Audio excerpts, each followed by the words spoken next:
Hello បងប្អូនអរគ្នាអញ្ចឹងហាងបងស្អីខ្ញុំឈ្មោះលីណាពិភពគ្រឹះសមុទ្រលក់នៅទីតាំងផ្សារព្រៃភ្នៅឃុំព្រៃភ្នៅស្រុកព្រៃរៀងខេត្តព្រៃវែងអញ្ចឹងបងប្អូនអញ្ចឹងបុកល្ហុង5000ទិញដល់20000ថែមកូកាមួយបងប្អូនប្រម៉ូសិនរយៈពេលតែមួយអាទិត្យតែប៉ុណ្ណោះអញ្ចឹងបងប្អូនអាចមកមើលហាងបានទីនេះគុណភាពអនាម័យតម្លៃសមរម្យបងប្អូនមាននិយាយទៅគ្រឿងសមុទ្របងប្អូនអាចកំងពី20000ឡើងថែមកូកាមួយប្រម៉ូសិនមានរយៈពេលតែ7ថ្ងៃតែប៉ុណ្ណោះ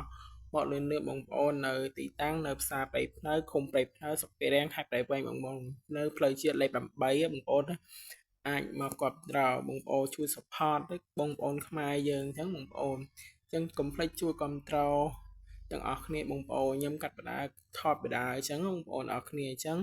ម្ចាស់ហាងក៏អ្នកថតអញ្ចឹងទីទៅខ្ញុំក៏បានថតដែរអញ្ចឹងស្ដាប់គាត់បងប្អូនអត់មានកូពីពីខាងគេណាប៉ុន្តែរៀងស្លេកតិចទេបងប្អូនណាព្រោះពេលយប់វាយប់ហើយម៉ោង7:09ហើយអស់ការ៉ុតទៅបងប្អូននេះបងប្អូនមកមិនឆ្ងាញ់មិនយកលុយទេណាមានលក់នៅទីតាំងព្រៃភ្នៅវងមូព្រៃភ្នៅចិត្តវរៈបន្ថាំ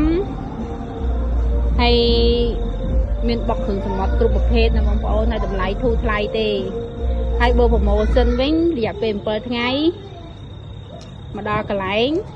មានប្រម៉ូសិនតម្លៃធូរថ្លៃហើយដាក់ត្រីសាម៉ុនហើយនឹងគ្រឿងសមុទ្រឲ្យច្រើនបងប្អូនជួយ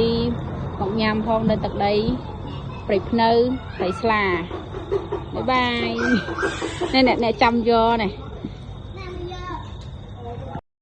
សាមញ្ញក៏ដឹកឲ្យភ្ញៀវដែរបងប្អូនអរគ្នាយទៅតម្លៃគឺអនាម័យសមរម្យមែនតើបងប្អូនអរគ្នាទៅនេះគុណភាពនិងអនាម័យហើយបុកល្ហុងគឺជាតិគឺឆ្ងាញ់បងប្អូនហើយមានត្រីសាម៉ុតហើយមួយចាន20000ថែមកូកាមួយរយៈពេលតែមួយអាទិត្យតែប៉ុណ្ណោះបងប្អូនអរគ្នាយទៅដល់ថ្ងៃច័ន្ទវិញណាបងប្អូនអរគ្នាកុំភ្លេចជួយមកគាំទ្រនៅហាងបងលីណាពិភពគ្រឹះសមុទ្រទីតាំងនៅផ្សារព្រៃភ្នៅឃុំព្រៃភ្នៅស្រុកព្រៃរៀងខេត្តព្រៃវែងបងប្អូនមានឲ្យប្រម៉ូសិនតែ7ថ្ងៃតែប៉ុណ្ណោះសូមបងប្អូនអាចមកគាំទ្របាន